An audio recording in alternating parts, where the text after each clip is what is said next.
Thank you everyone for joining this afternoon or this morning, depending on whereabouts you're located in the world.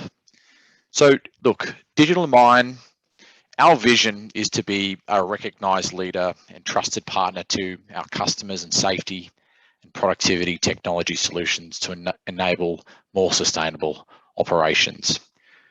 We create solutions that connect people, processes, equipment, technology to improve safety, recovery, and productivity across our customers' value chain.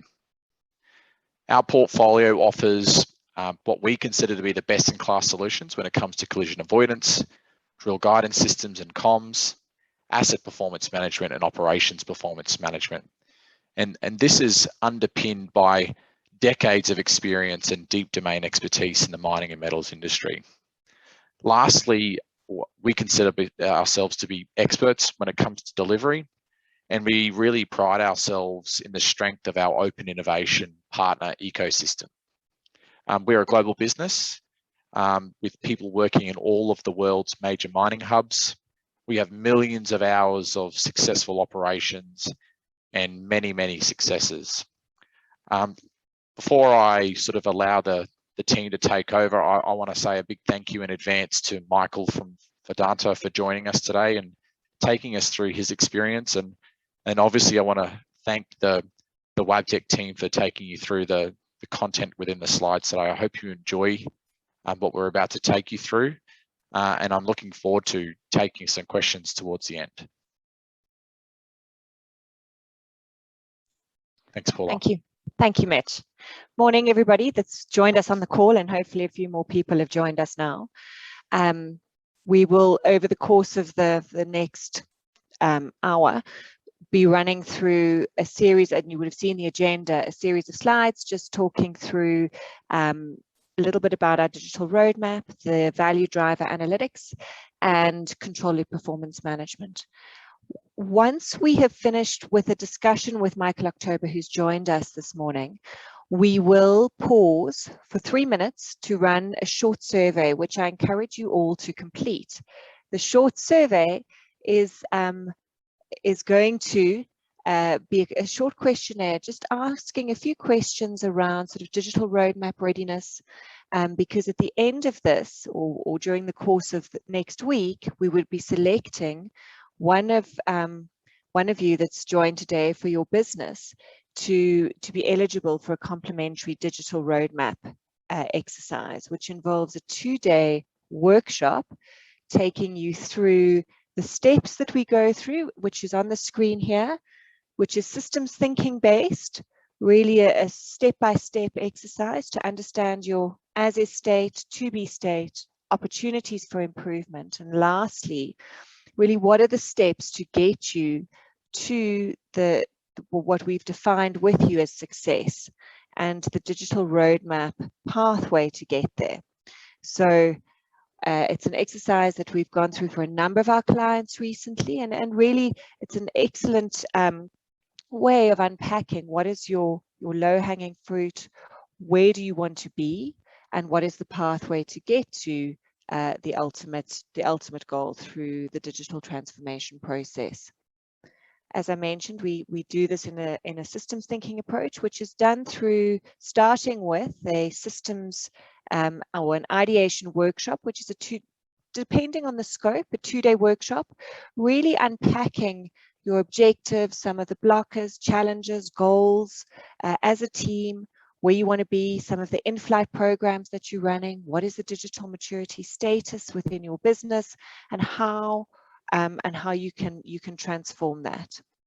And we'll come out with a series of tasks, objectives, programs, projects, how that could contribute to ultimately to your business. And we would help with identifying what some of those priorities are, what some of the stepping stones are, what are the foundation layers that need to be in place in order to build on that through a transformation program. And this has been done with quite a lot of success in some of our clients that we've helped. So I encourage you all to complete the survey when we get there at the end of this next section. Thank you. Isak? Thank you, Paula. Just request control here. Good morning and good afternoon to everyone who's joined. Today I'll be sharing with you a use case on a project that we did in collaboration with Vedanta Inc. So in a lot of organizations today, data has become an overhead cost. And I think the question we need to ask ourselves is what is our data really worth? So at Vedanta Gamsberg operation, from conception to commissioning, Vedanta's vision for Gamsberg was for it to become a data-driven organization. Soon after the plant was commissioned, the processing plant, Wabtec, was contracted to make the vast amount of data visible, but also at the same time derive value from their data. So there was a need to not only identify problems, but also to get to the root cause using data. And this is how our value driver analytics offering was born. This project was executed in 4 phases, starting with ideation and then followed by data definition and conceptualization, agile development, and deployment. And I'll take you through the stages of the project. So the first, So the first step in creating visibility was to get an understanding of the key value drivers for each of the sections in the Gamsberg operation. So Gary Lane and his team from Simine and Vuma played a key role in facilitating workshops on site, and they also did a mining simulation that demonstrated how our systems thinking approach could be applied to improve the flow throughout the mining value chain. From these workshops, we derived key value driver trees, or value driver trees were developed, and the key levers that could be pulled to improve these KPIs were identified, as well as the underlying data.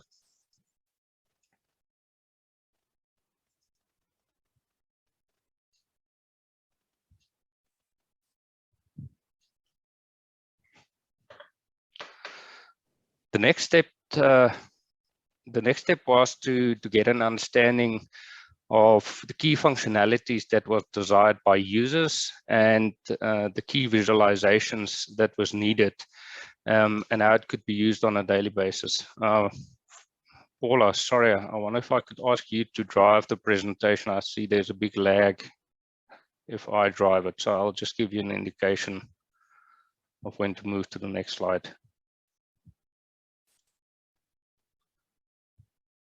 Sure. If you can go back to phase 2, that slide.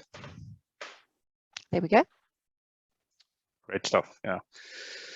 So during this phase, we thought about what functionalities the users needed and how they would use the dashboards and the visualizations on a daily basis.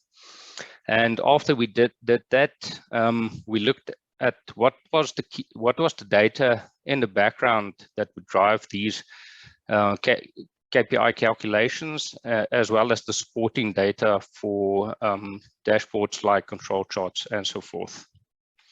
Thanks, Paula. You can move on to the next one. Moving into agile development, we opted to go for 2-week sprints, where we did development, got feedback from the users after each of the 2-week sprints. And this also helped with acceptance testing at the end of the project, as users knew early on what the final product would look like. The tools used was GE's Prophecy C-Sense application for the KPI calculations in the background, as well as Microsoft Power BI tool for the visualizations. Data validation and acceptance testing was also done to ensure that whatever the data the users were looking at could be trusted. Thanks, Paula. Then we can move on to the next one.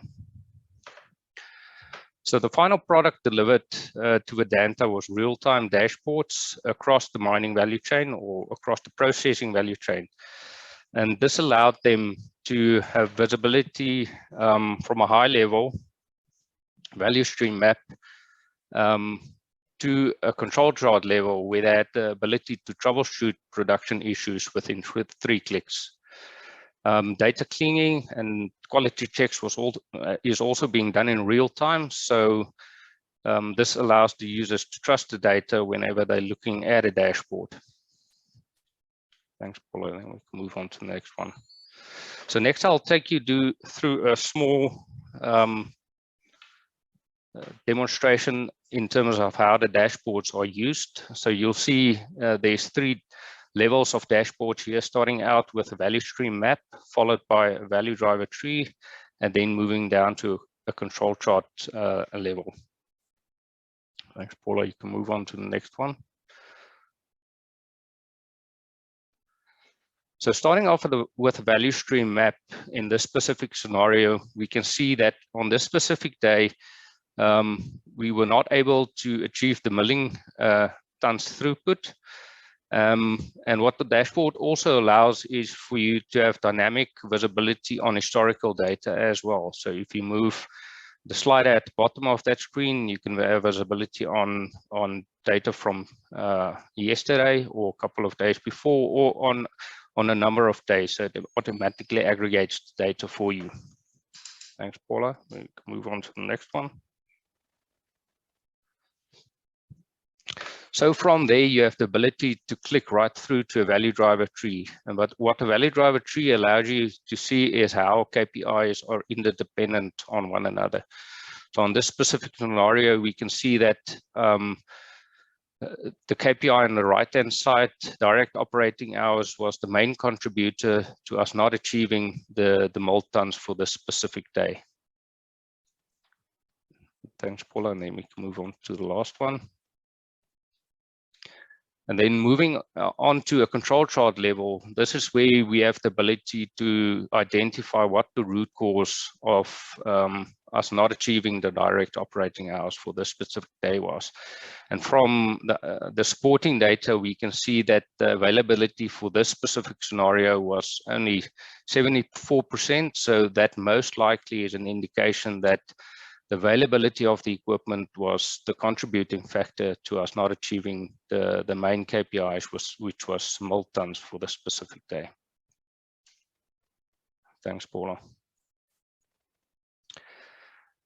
Yeah, and I think what we're showing here is just some analysis we did afterwards to demonstrate what was the value that we saw from the dashboards that was deployed at Vedanta, Gamsberg operation, and we saw similar trends for all of the main KPIs.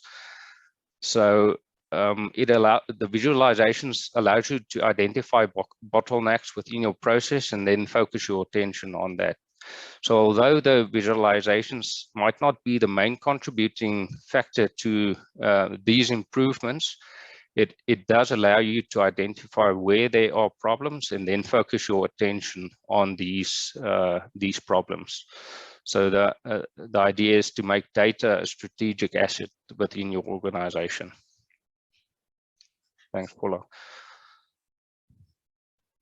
Yeah, and here's some feedback we got from the people on site.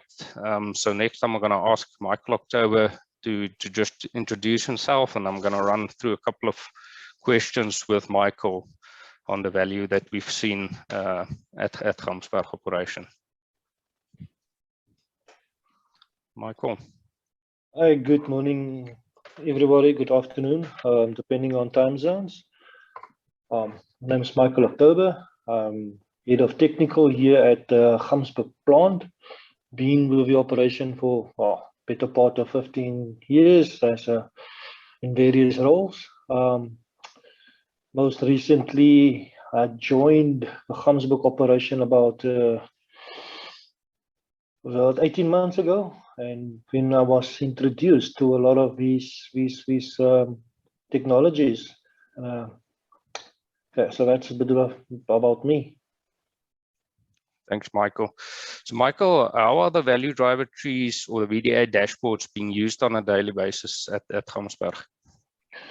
Well, just stepping back, one of the key things that was part of the intent and design for Gamsberg, as mentioned earlier, was we really want to be able to make fast, crisp decisions based off production data very quickly.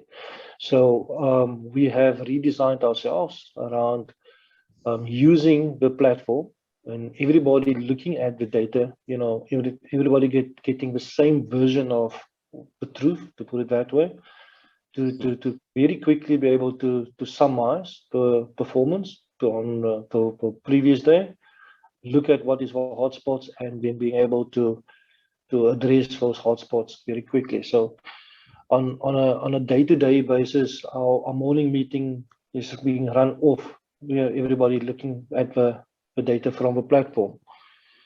Beyond that, we can then on a weekly basis do a week review or a 3-day review or 4-day review, looking at a higher level of performance, and also then using the data to support our original thinkings or indicate where we have made errors in judgment or mechanical issues or whatever the case may be. So being able to fast track our analytics and response time. So that's to summarize probably where we use it most. Thanks, Michael. And from your feedback, it seems like it's not just certain stakeholders that uses the dashboard, but across the organization. So who uses the dashboards at Vedanta, Michael?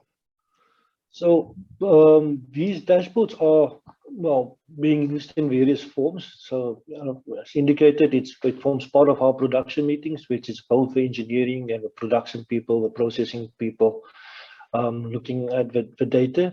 But also it's one of those tools that I can quickly use for when people come to the plant, to give them a snapshot view of Gamsberg plant, its operating, its performance, and quickly be able to summarize what is happening in the plant. So anything from process engineers, maintenance engineers, visiting people, we can utilize the boards. We've got various reports and functions set up that even the finance guys are also part of putting some of our day-to-day reports on the system. Thanks, Michael. So, Michael, has the value driver trees or the dashboards improved the way you understand operational issues? Yeah, it has, and I think what it also does, it's not just the understanding, but also the crystallization that we can quickly zoom into. 5 things may have gone wrong, or 10 things may have gone wrong, but which ones are the critical items to focus on? So it's the understanding of the business, but it's also how the different parameters of a business influence upwards. And what insights do you have now, which you did not have before the deployment of these dashboards? Well, it's like I said, the Gamsberg plant has by design been.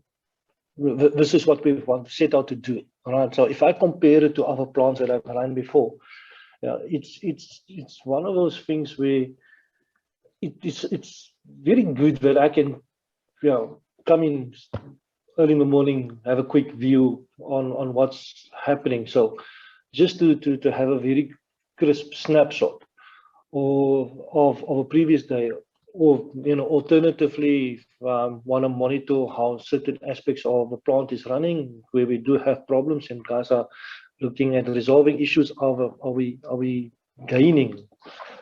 So you can do a bit of deep dive. So from a just your original thinking of what has gone wrong, and when you're doing a bit of deep dive and then saying, hold on, but if I start pulling the trends together and I start looking at different aspects, in one go, my original thinking and the actual root cause may be slightly different. So are you thus finding your operational management more proactive as a result of these dashboards? Definitely. You can start seeing where trends are starting to form. All right. So there's still and I think there's still a lot of maturity and growth to do for us as a business. And depends on how what we've also done is we've given assignments to certain people to respond to issues, and we've given assignment to certain people to monitor and control. So those who's doing the monitoring and controlling, they can quickly start seeing, hold on, this is going out of bound, and start communicating. So there's a tool itself, but there's also how we structured ourselves around it to be able to respond faster. Thank you very much for the feedback, Michael. I think it's always valuable to hear the voice of the customer on projects like this. So Paula, that concludes my feedback. You're welcome to take over again. Thank you. Thanks so much. There is a question that's come through. Perhaps we can take that question I see in the Q&A section before we, because I think it is for Michael, which is, how long has your journey to adopt the digitalized platforms been?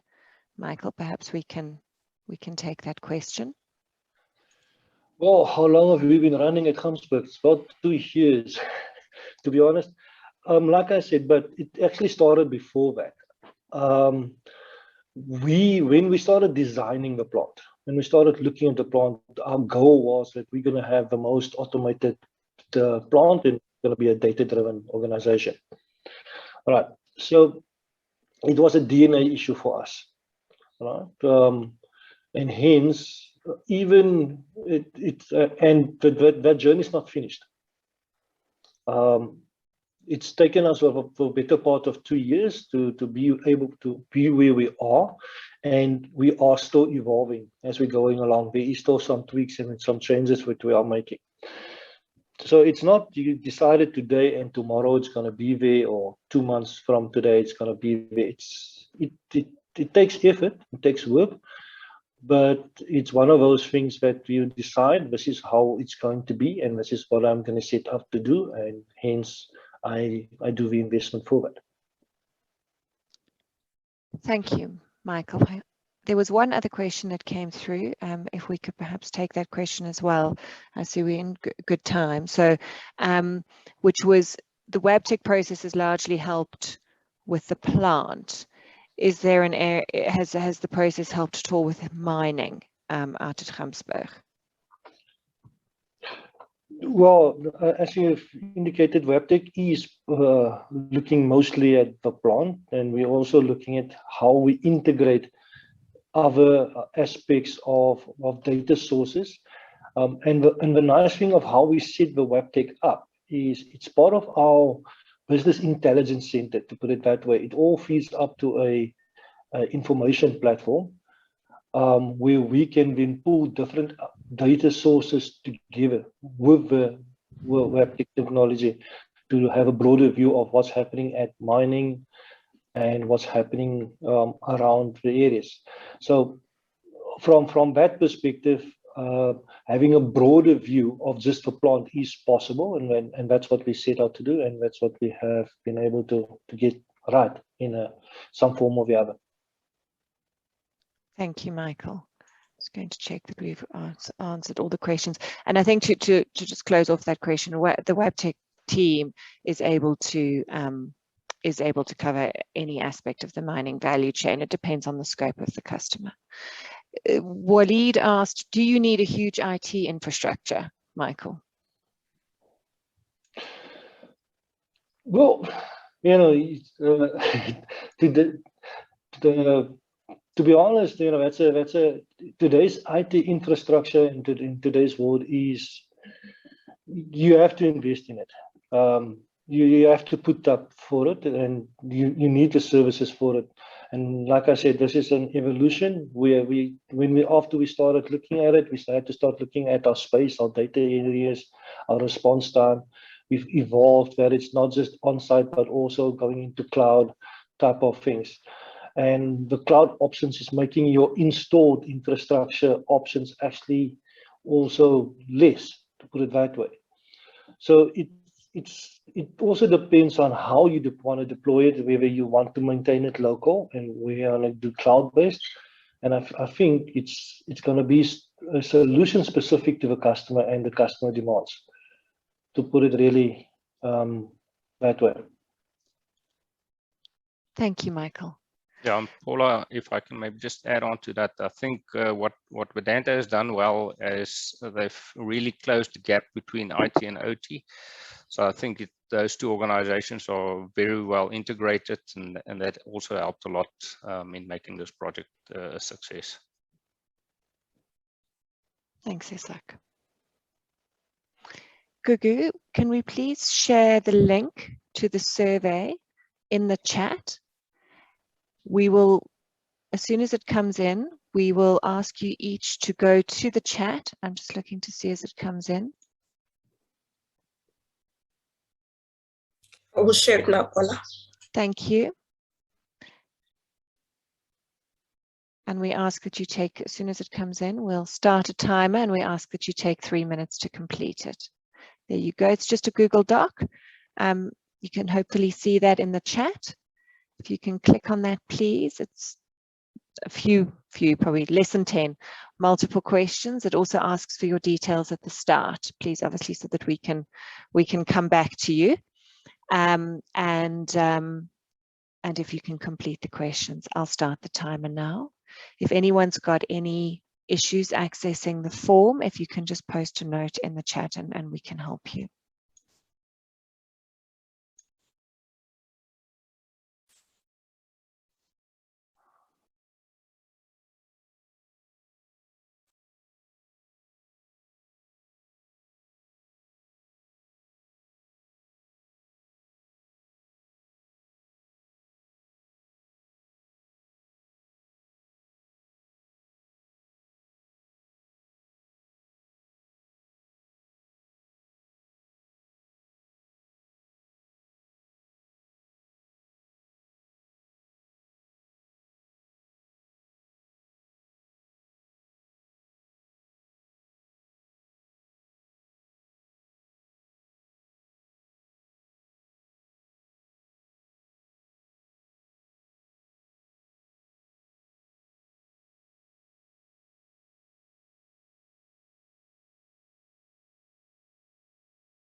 Thank you. We'll now be moving on to the next section. And Francis Rousseau will be talking to us a little bit about control loop performance management. Thank you, Paula. My name is Francis Rousseau. So I'm also at Wabtec. I'm the engineer in charge of our monitoring services at Wabtec. And control loop performance management is a specific passion of mine. I've been helping customers with my team to solve a lot of their control loop issues over, I would say, about 15 to 20 years now.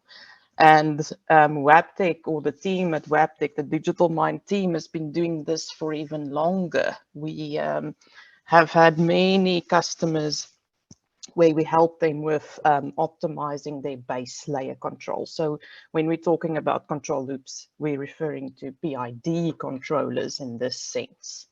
And the reason why we are talking about this today, just to link it up with what Isak and Michael's been talking about, you know, if you look at the value driver analytics, looking at causes essentially of suboptimal, sub-target performance, they can be broadly, it can be categorized, I would say, in three main categories.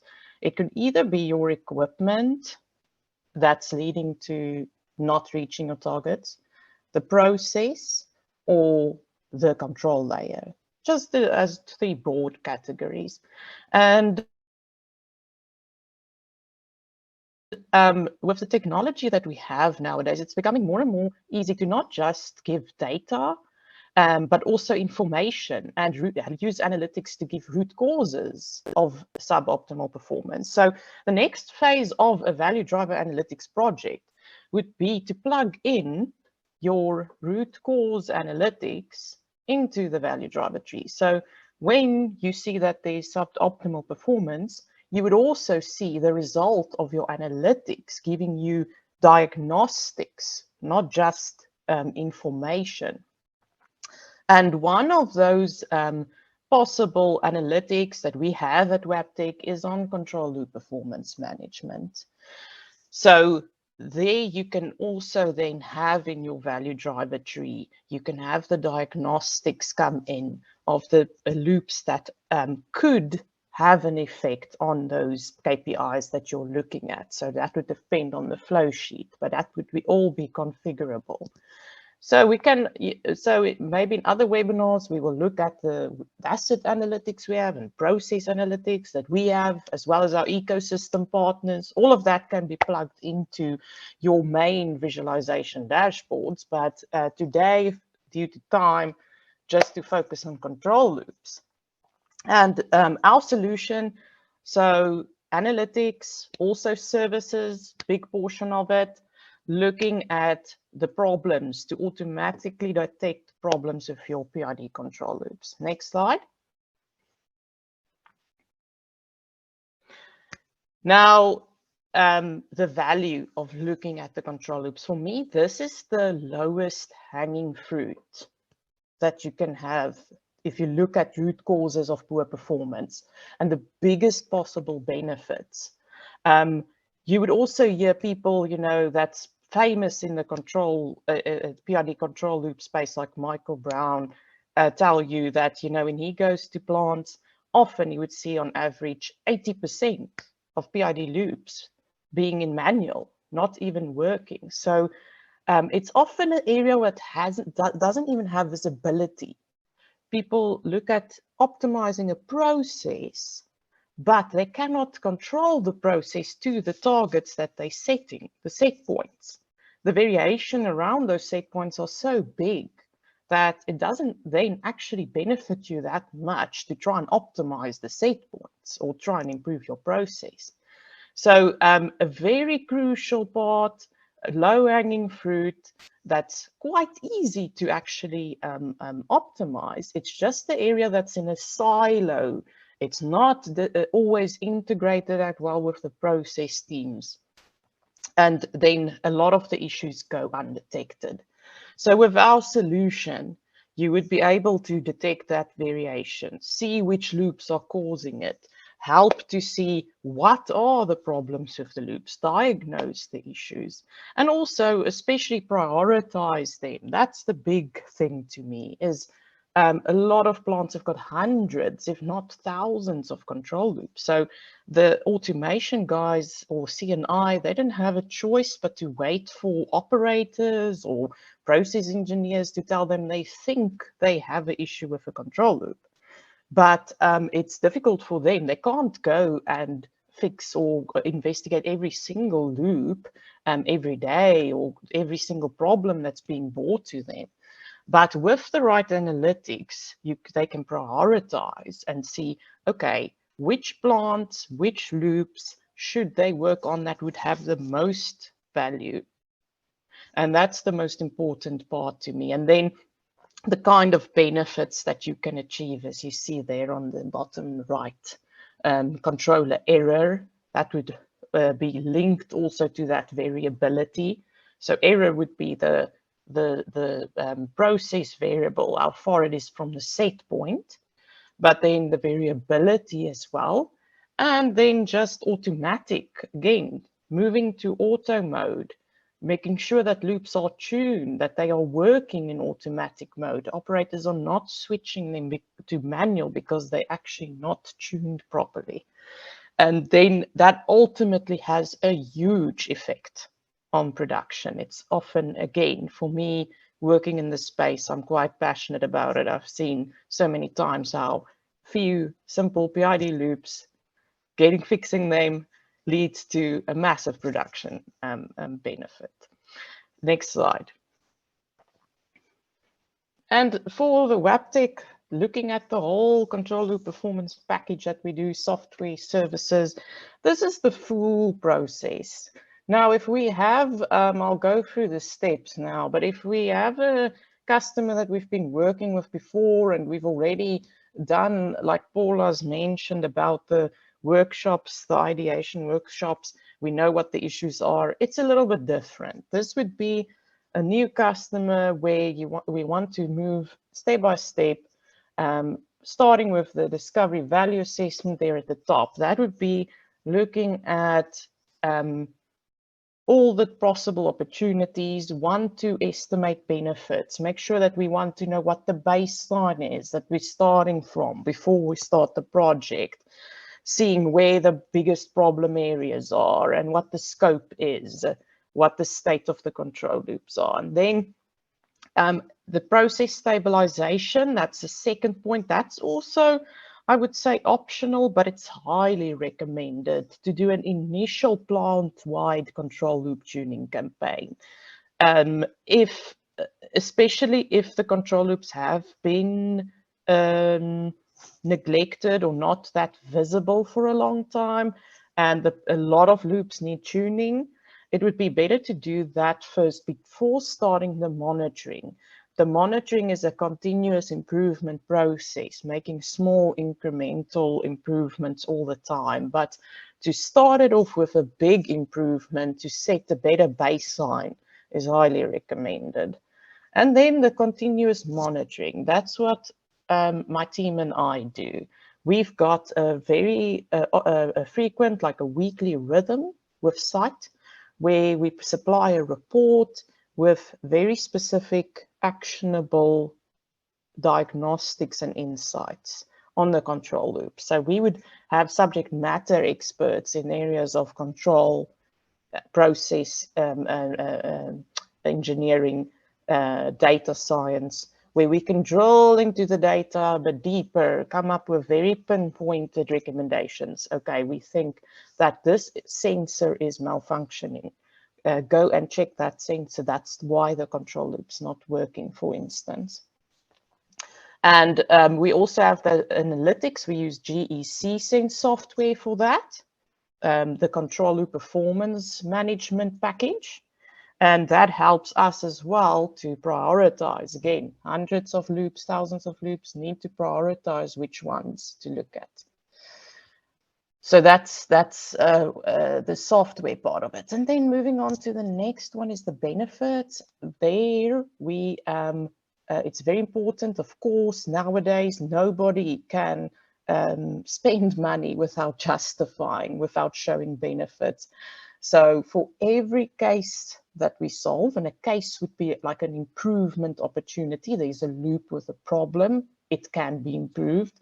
And then when a corrective action is taken and it has improved, it's important for us, we always try and quantify that benefit in terms of process KPIs, even monetary value if possible.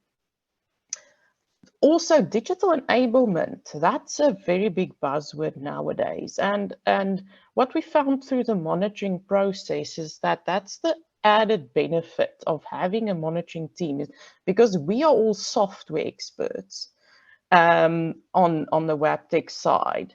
We are used to using data analytics tools to do analysis, for instance, using these control loop analytics, for instance.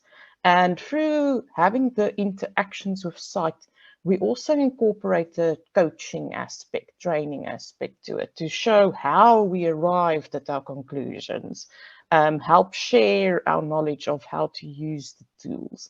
Ultimately, then also educating our customers on use of software tools. So that's an important part of it as well. And lastly, sometimes we include looking at the process, doing some ad hoc studies. There could be bigger systemic process issues that hasn't got to do with individual PID loops, but the set points of a group of PID loops, for instance. And then there's a bigger process troubleshooting aspect that we can also do as an add-on. And we can come to conclusions and share our conclusions of sites on how to improve the process as a whole. Next slide. This is lastly, my last slide here, just to share one example of a catch. So that would be one of those loops that we found the issue and then it was corrected. So just to tell you the story so that you get an idea of how the process would work for this. This one was an increase of 4% in a cooling water flow in an oxygen plant.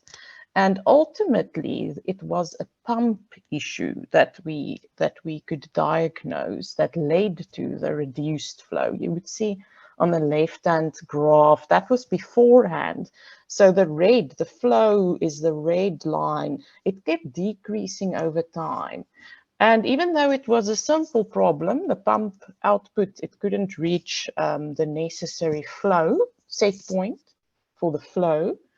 It was one of those things that also had to do with a lot of change management. That's why I like telling the story. And that's where the monitoring service come in.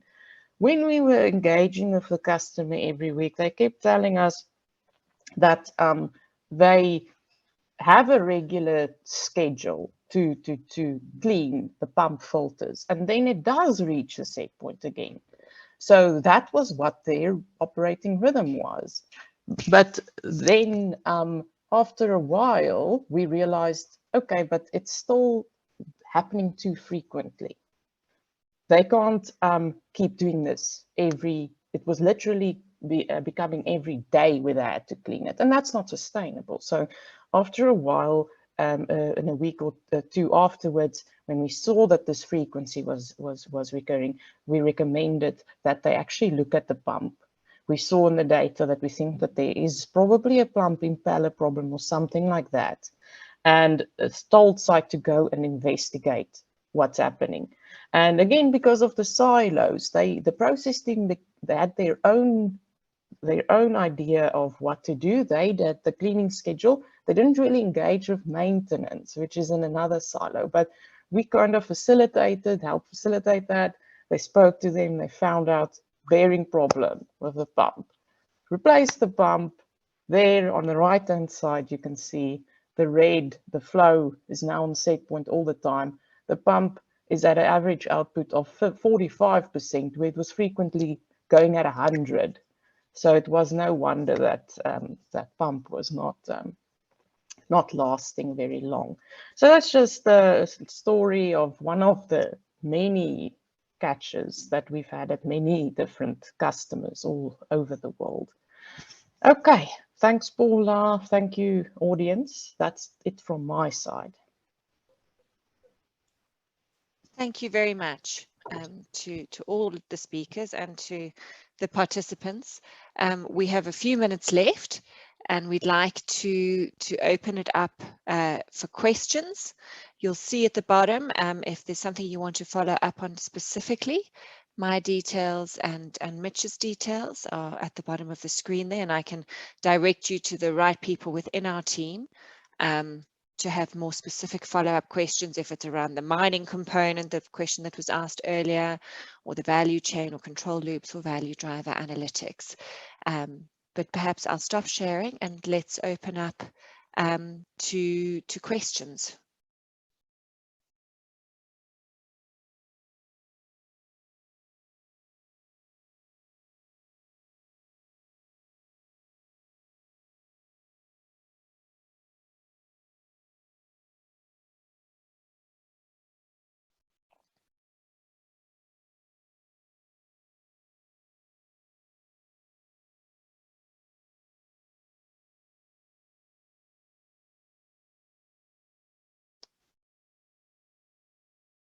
Okay, I see one question come in around the digital roadmap exercise and how long it takes to develop a roadmap. Good question.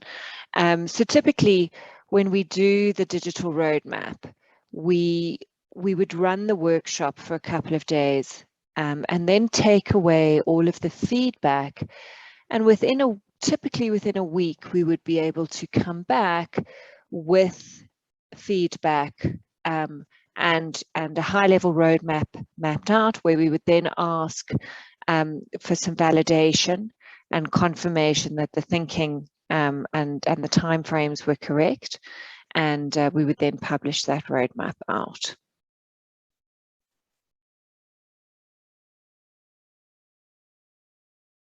Any other questions?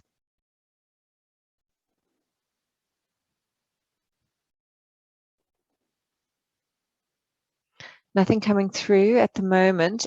Whilst we wait to see if anyone's got any final questions. Mitch, Isak, are there any final messages you'd like to make to the team on the call? Oh, look, I'll just echo my thanks to Michael for joining us today and obviously sharing his experience. These sort of things are extremely valuable in terms of the time and the experience that you share with the people that have made the time to be here today. So, I'm extremely appreciative of you sharing that. Look, thank you to the remainder of the Wabtec team. We're going to be running webinars all through the course of next year, and I think with COVID and some of the travel restrictions starting to lift over the next coming months, we're looking forward to being able to engage with our customers and our prospective customers face to face again. It's something I know that I'm personally looking forward to. So look, I would encourage anyone here that has a question that potentially that I haven't thought of whilst on the call, please feel free to reach out to myself or Paula or any of the team that have joined today. We're only too happy to help, and we're just looking forward to engaging further. Thanks, Mitch. There was one question that came through while you were chatting, asking what platform are we using for the value driver tree analytics? Isak, do you want to take that question? Yeah, sure, Paula. So currently we're using GE's Prophecy C-Sense analytical application to do the KPI calculations. And this basically drives the dashboards, and for Vedanta we specifically use Power BI as our visualization platform. Thank you.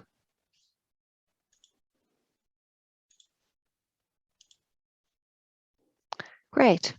Well, thank you to everybody, and we're on 9:30, so thanks to everybody that has joined the session today. We value your input, and we will take the feedback from the surveys and be working through them. So we'll be in touch with someone that qualifies for a digital roadmap exercise for their business. Thanks again to our speakers and to Michael.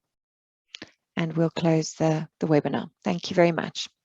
Goodbye, everybody. Thank you. Bye-bye. Thank you, Paula. Goodbye. Thank you.